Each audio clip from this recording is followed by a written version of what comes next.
Breaking news Jonmoni ৰাভাৰ মৃত্যুৰ সময়ত নাম সাঙুৰ খোৱা হাছিনা বেগমক গ্ৰেপ্তাৰ কৰিছে আৰক্ষীয়ে। গুৱাহাটী মহানগৰীৰ পৰা গ্ৰেপ্তাৰ কৰিছে হাছিনা বেগমক। গুৱাহাটীৰ গণেশগুৰিৰ এখন হোটেলৰ পৰা গ্ৰেপ্তাৰ কৰিছে হাছিনা। লখিমপুৰৰ পৰা আহি মহানগৰীত আত্মগোপন কৰি আছিল হাছিনা বেগম। ৰক্ষণাবেক্ষণ দিয়া জোনমণি ৰাভাৰ মৃত্যুৰ নাম সাঙুৰ খোৱা হাছিনা বেগম গ্ৰেপ্তাৰ। আপোনালোকে বহু দিনৰ আগতে আপোনালোকে গম পাইছে, আজিৰ পৰা এবছৰৰ পূৰ্বে যিহেতু নেকি জোনমণি ৰাভাৰ মৃত্যু হৈছিল, মৃত্যুৰ সৈতে নাম সাঙুৰ খোৱা হাছিনা বেগম, সেই হাছিনা বেগমক নকল সোণৰ সৈতে তেওঁক গ্ৰেপ্তাৰ কৰিছে আৰক্ষীয়ে। হোটেলত আত্মগোপন কৰি থাকোঁতেই গ্ৰেপ্তাৰ কৰিছে হাছিনা বেগমক। হাছিনা বেগমে তেওঁ নকল সোণৰ সৈতে ব্যৱসায় আৰম্ভ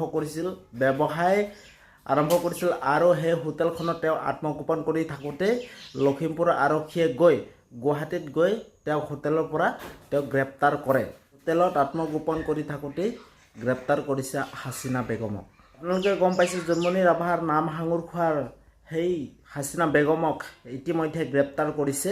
তেওঁ নকল সোণৰ সৈতে তেওঁ ব্যৱসায় আৰম্ভ কৰিছিল। সেই নকল সোণৰ লখিমপুৰৰ আৰক্ষীয়ে গৈ গুৱাহাটীৰ এখন হোটেলত তেওঁক গ্ৰেপ্তাৰ কৰে।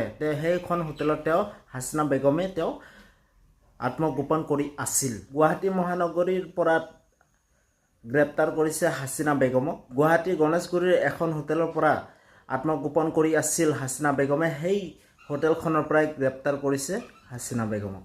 লখিমপুৰৰ পৰা আহি গুৱাহাটী মহানগৰীত আত্মগোপন কৰি আছিল হাছিনা বেগমে। নকল সোণৰ বেপাৰীক ৰক্ষণাবেক্ষণ দিবলৈ ধন লৈছিল বেপাৰীৰ পৰা। বি পৰুৱাৰ OC আৰু বঙালমাৰাৰ ICৰ নামত ধন সংগ্ৰহ কৰিছিল হাছিনা বেগমে। নকল সোণৰ বেপাৰীৰ লগত ধন সংগ্ৰহ লেনদেনৰ ক্ষেত্ৰত নামিছিল হাছিনা বেগমে। লখিমপুৰৰ আৰক্ষীৰ দল এটাই গুৱাহাটীত গৈ সেই হোটেলখনৰ কোঠাত গৈ হাছিনা বেগমক গ্ৰেপ্তাৰ কৰে। জোনমণি ৰাভাৰ মৃত্যুৰ সময়ত এইগৰাকী হাছিনাই নিজকে সজাইছিল ধোৱা তুলসীৰ পাত। সংবাদ মাধ্যমৰ আগত নিজকে নকল সোণৰ বিৰুদ্ধে প্ৰতিপন্ন কৰাৰ চেষ্টা কৰিছিল। এটা বছৰৰ পিছত লখিমপুৰৰ আৰক্ষীয়ে হাছিনা বেগমৰ তেওঁৰ প্ৰকৃত ছবি উদঙালে লখিমপুৰৰ আৰক্ষীয়ে। হাছিনাৰ লগতে আৰু আৰক্ষীয়ে গ্ৰেপ্তাৰ কৰিছে ফখৰুদ্দিন, এজন হাছিনা বেগমৰ লগত থকা এজন সংযোগীক। জোনমণি ৰাভাৰ মৃত্যুৰ সময়ত হাছিনা বেগমৰ নাম সাঙুৰ খোৱা সেই হাছিনা বেগমক লখিমপুৰৰ আৰক্ষীয়ে গ্ৰেপ্তাৰ কৰিছে।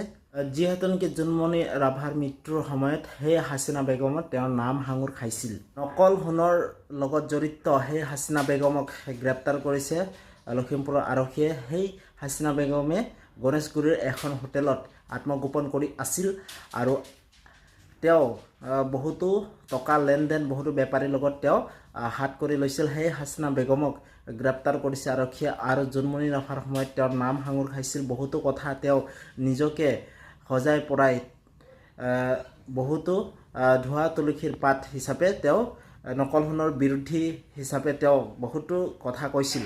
কিন্তু এতিয়া এবছৰৰ পিছত তেওঁৰ প্ৰকৃত ছবি উদঙালে লখিমপুৰৰ আৰক্ষীয়ে। আৰু আপোনালোকক দেখুৱাইছোঁ সেই জোনমণি ৰাভাৰ নাম সাঙুৰ খোৱা হাছিনা বেগমক গ্ৰেপ্তাৰ কৰিছে গুৱাহাটী গণেশগুৰিৰ হোটেলৰ পৰা। আপোনালোকে সেই দৃশ্যাংশ আপোনালোকক দেখুৱাইছোঁ, আপোনালোকে চাইছে। যিহেতু সকলো কথা তদন্ত এতিয়া ওলাই পৰিব হাছিনা বেগমৰ নকল সোণৰ বেপাৰীৰ পৰা তেওঁ ধনৰ লেনদেন কৰিছিল।